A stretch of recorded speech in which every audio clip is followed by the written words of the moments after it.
Well, I've been away for a little while, and that's because my wife and I decided it was time to sell the old house and buy the new one. And as you can see, I have a slightly different setup behind me. Now, this house was a foreclosure, so it required a little bit more work to be habitable, really.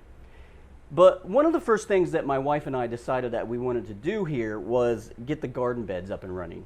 Now, that was a difficult task because the backyard was really a jungle. So I had to bring in a company and they just laid waste to everything back there. That was a good thing because now it's sort of a clean slate. There's no grass because of the canopy that was back there. But it was a bad thing because, well, I had to dig up all the roots from all the trees that we had to take out. But after that was done, I laid down a couple of garden beds and I thought, well, while I'm at it, why don't I just make a garden planter as well for the kids? I kept the design on this simple and easy to assemble. Anybody can do it. For a complete list of cuts and materials used, go to my website, simplyeasydiy.com. The first thing I did, set up a stop block on the miter saw.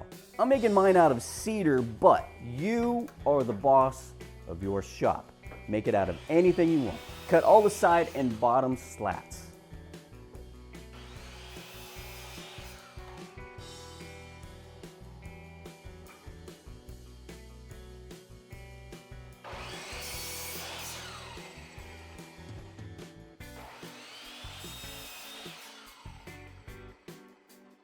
There's a lot of these for which I will not bore you with.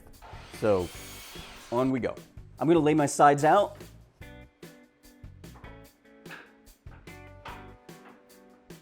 Take a measurement for the top and bottom rails. Back to the miter saw. Always, always, always check that first cut. Now these pieces that I just cut, these are going to be the top and bottom rails. I'm going to rip them in half on the table saw.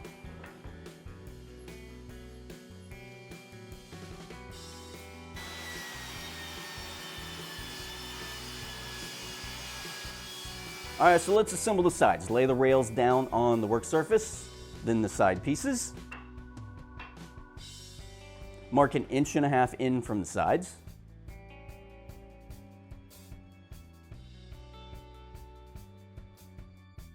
Line up my side pieces flush with the top rail and attach.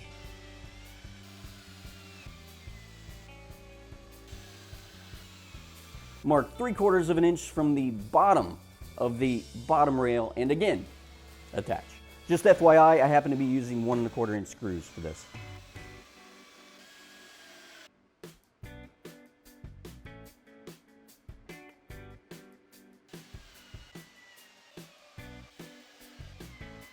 The long sides require only the 3/4 inch measurement up from the bottom rail. Otherwise, just attach flush with the top. Now the fun part, time for assembly. Place the sides top side down.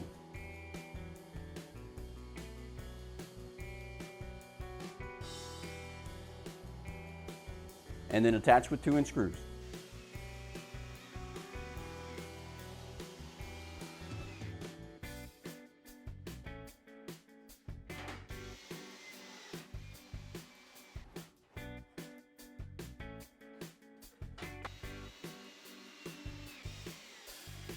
Since the bottom of the planter is already facing up, all I have to do is place the bottom slats in place.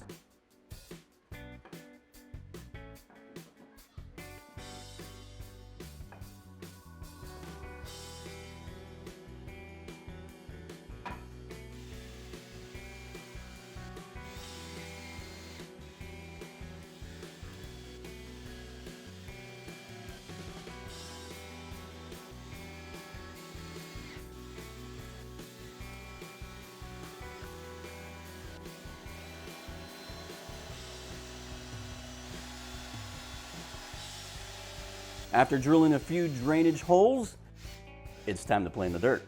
Yeah.